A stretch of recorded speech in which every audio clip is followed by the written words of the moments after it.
सो ये सारा कंटेंट जो है आर्ट एंड कल्चर का, ये purely fine arts class 11th NCERT से लिया गया है। ओके, स्टार्ट करते हैं। Pre historic humans apart from fulfilling their basic needs used to express themselves on the cave walls और canvases to make their shelters more colourful and beautiful. वो अपनी basic needs तो फुलफिल करते ही थे। For example agriculture grow करते थे और animals को डोमेस्टिकेट करते थे। अपार्ट फ्रॉम दैट एक्टिविटीज वो अपनी शेल्टर्स को ब्यूटीफुल कैसे बनाना है वो भी जानते थे और उसके लिए कोशिश भी करते थे। सब्जेक्ट्स कौन से थे उनकी पेंटिंग के? ह्यूमन फिगर्स, ज्योमेट्रिक डिजाइंस और एनिमल सिंबल्स, यही सब वो ड्रॉ करते थे। The earliest painting have been reported from upper palaeolithic phase. इससे पहले कोई भी पेंटिंग डिस्कवर नहीं करी गई। Important. Next, first discovery of rock paintings in India was by an archaeologist Archibald Carlyle around 1867 to 68. So Archibald Carlyle ने ही पहली बार India में rock paintings को डिस्कवर किया है। और उसके अलावा कौन कौन से आर्कियोलॉजिस्ट हैं? कोकबर्न, एंडरसन, मित्रा एंड घोष। ये भी क्वेश्चन आ सकता है। बहुत सारे पर्सन्स का नेम और नीचे पूछा जा सकता है कि इनमें से आर्कियोलॉजिस्ट कौन है। तो अगर हमें पता होगा तो हम आंसर कर पाएंगे। Next is rock painting sites कौन कौन सी हैं? MP, UP, Andhra Pradesh, Karnataka, Bihar, Kumaon hills, Uttarakhand में rock shelters on river Suyal at Lakhudiyar. Next is granite rocks जो कि प्रोमिनेंटली कर्नाटका और आंध्र प्रदेश में मिलते हैं, उनको एज कैनवसेस यूज करते थे। नेक्स्ट विंध्याज हिल्स जो कि एमपी से लेके कैमूरियन हिल्स यूपी तक, ये पूरी रेंज ही आप मान लो। यहाँ पे पूरी रेंज में ही पैलियोलिथिक और मीसोलिथिक की बहुत सारी साइट्स अवेलेबल है। And one of them is Bhimbetka.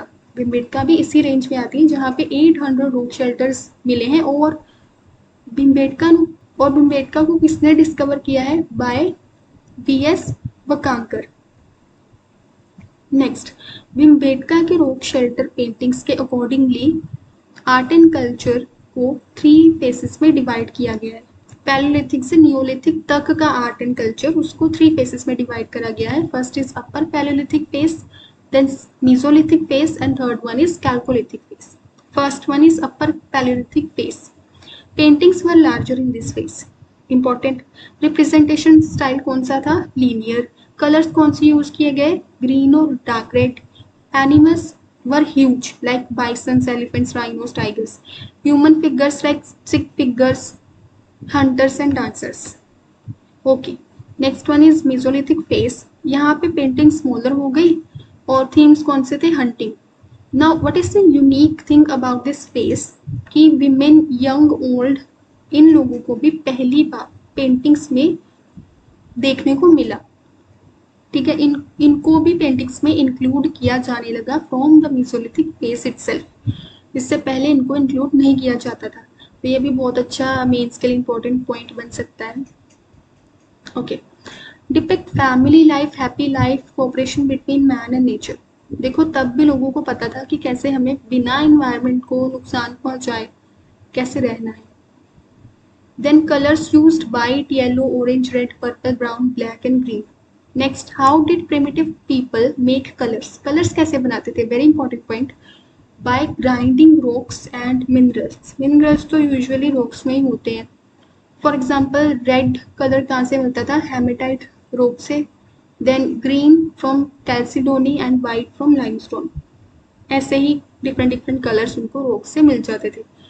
Essentials for paintings. Painting करने के लिए क्या चाहिए होता था? एक स्टोन जिससे वो कलर ऑब्टेन करते थे। देन उस कलर को वाटर के साथ मिक्स करके स्टिक से उसको कैनवस मतलब वॉल्स पे ड्रॉ करते थे। Last phase chalcolithic phase. New type of paintings were seen which were called as polychrome paintings. Then next, Chalcolithic civilization is well known for its predominantly and orange wheel-made pottery. Wheel-made pottery. People of this age were expert coppersmiths, ivory carvers, lime producers, and terracotta craftspeople. Semi-ornaments were made from precious jewels and stones like chalcedony. Next, Maharashtra has flax, cotton, and silk thread available. इसी as से मिला है उनको. Now, what do we find from their paintings? A very important question, and it can be answered as it helps us to understand about the early human beings. Their lifestyle, food habits, daily activities, above all, they help us to understand their mind the way they thought. Next, prehistoric period remains are a great witness to the evolution of human civilization through the numerous rock weapons, tools, ceramics and bones. Now, छोटा सा conclusion भी यहाँ पे add किया गया है. The rock paintings are the greatest wealth that the primitive human beings of this period left behind, जिसकी वजह से आज हम उनको जान सकते हैं कि उनकी लाइफस्टाइल कैसी थी, फूड हैबिट्स कैसी थी, वो कैसे रहते थे. Okay, now this is a question from prelims, आप इसको अटेम्प्ट कर सकते हो. नेक्स्ट, ये मेंस के 2 क्वेश्चंस हैं, क्वेश्चन 1 एंड 2. अभी तक जो हमने पढ़ा उसमें से इसको अटेम्प्ट करने की कोशिश करना, but try to do this, मतलब इसको तो बहुत ज़्यादा ज़रूरी है करना, ये तो आप करना ही, इसको मत छोड़ना, ये वाला कर लेना. सेकंड वाला it is up to you, मन होगा तो कर लेना, बट फर्स्ट वाले को स्किप मत करना. ये लास्ट में एक छोटा सा पॉइंट है, ये अभी न्यूज़ में भी था, Neanderthal was hunter of pre historic time, तो जब कवर कर ही रहे हैं तो उसको भी कर लेते हैं. So that's all for today. If you have any question, please drop that question in comment section and I'll see you in the next one. Thanks for watching. Stay safe and be happy.